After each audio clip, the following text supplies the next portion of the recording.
All right, welcome back to the Kingdom of Pod. This is the Boise State Fresno State postgame edition, and I want to go back to some of the things that we discussed if you listened to the podcast before the Fresno State game. And I thought that, going into the game, Fresno State was in a tough situation without Hainer at quarterback, and they're missing a couple of other key players. And they're kind of reeling. It was a big loss on the road to UConn, not much to get excited about. But they walk out to Albertson Stadium, and it's totally jammed with people who are excited to be there, making noise, and anybody would like to be a part of that, and I thought they would, and I thought they played well. I mean, let's face it, it was tied at 20 midpoint into the third quarter until their defense got gassed. I think I heard Tedford say Fresno State only ran 15 plays the entire second half on offense. That means the defense is going to get pretty gassed. So I thought that happened. The Boise State offense, to me, has a lot of intrigue because defensively, I think they outmanned Fresno, who did okay, but they couldn't throw the ball and really struggled in the second half. They don't really have the quarterback that Tedford demands. They'll get him back, though, I think. But, did Boise State and Dirk Cutter run the same 5 plays? Did they start the game against Fresno the way they ended it against San Diego State? 16 straight runs, 5 plays, zone read option, 2 back sets with Crow and Helani, some 1-back stuff with Genty, all very successful. No, I went back and I think we all sat there and went, okay, are they going to evolve from that second half offense against San Diego State? And they did. I'm sure Cutter would like to say that they evolved maybe from a play calling side of things, and he'd like to see many more results in the red zone and through the air. But hey, the first series, they threw 3 passes, and they even tried to. The second series that came up, they had an interception on a 3rd and 9. That was a poor throw, but they were out there doing it that way. They had a touchdown pass. I think in the third series, they had 6 more throws. So Cutter was, I think, also taking shots downfield. Just all of this is an evolution. And also, you can't let defenses just gang up and try to beat the crap out of Green when he keeps the ball and runs around the edge. And I think defenses are going to not let that happen and make these other guys beat them. Some teams are going to flip that around and say, okay, we can't get creased outside the tackles and have these guys just gouging us outside the hash marks going upfield, and they may have to adjust there. We didn't see Vidlak, the second-team quarterback. That was an adjustment. I don't know how much we'll see, but we saw Green rolling left, and he's a right-handed thrower who struggles with footwork. So Dirk was asking him to do some things there. That wasn't always successful. But again, Cutter's not scared to put stuff out there, trust his guys, give them a chance to make plays.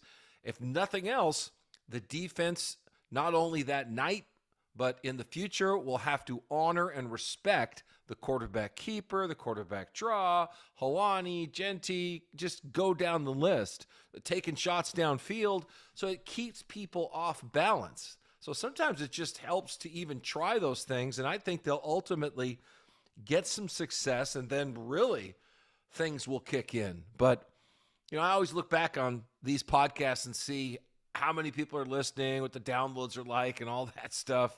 And I can tell you that there's a lot more interest when Boise State loses, unfortunately, than when they win. And that's probably human nature because when they win, everybody sees the ball go in the end zone. Everybody sees that they scored on a throw or a run.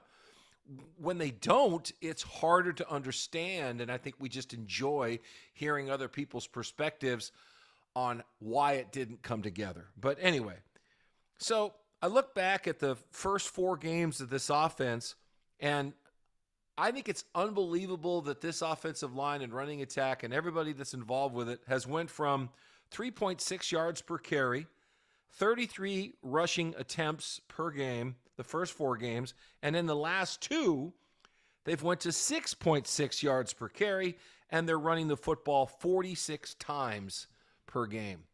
So I'm sure a lot of it has to do with Cutter just saying, this is our best chance to succeed, this is what these guys do best, and this is what we're going to do.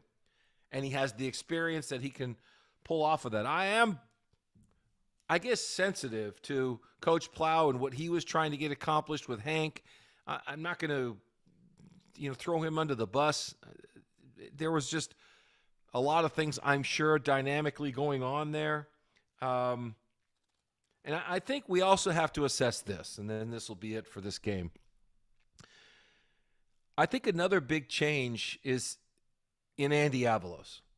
And I'm making some assumptions here from the outside looking in, but I'd like you to put yourself in his shoes.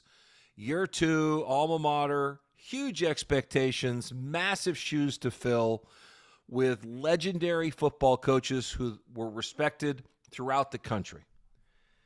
And I'm going back to Cutter, and you can go back before him too. So he understands the legacy of what he's doing, and I think he feels the pressure of that because he played and got his degree there and coached there for a long time. So Andy has a lot of history at Boise State. And he brings in a coordinator that gets the approval of the Chris Petersons of the world and others, and it's not working out.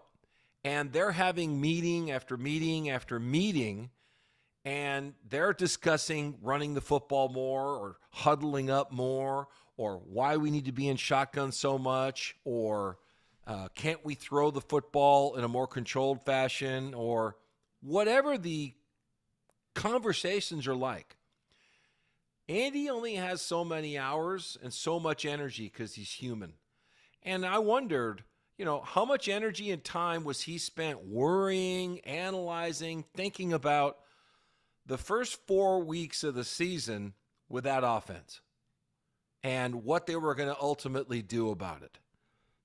Versus the moment Dirk Cutter's given the keys to the offense, what's he spending his time on then? How much more confidence does Andy have as the general manager, CEO, president, whatever role maybe you play in your own business? How much more time and energy and focus and confidence does he have as a leader knowing Dirk Cutter's got his back and Danielson's got his back on defense? How does that change how he relates to his team and his other coaches and the rest of his football program? I think it has a huge impact. And I think that we have to somehow state that occasionally to see that it's all part of this picture coming together. And there may be a point in the future where he can discuss things like that. But the impact of just having that kind of safety and security on offense for a young head football coach who really wasn't lighting it up, wasn't undefeated, wasn't going to a Fiesta Bowl in his first year like Coach Pete did and Coach Harsin did, and he knows all about that stuff, and had to deal with a pandemic and budget issues and new AD. There's all kinds of stuff. So I think it's a huge impact. That was a great win for Boise State. Looks super on television. The job that they're doing selling tickets and you guys are showing up is being noticed all over the country again. So it'd be fun to see where it goes from here. I'll talk to you next week on the Kingdom of Pod.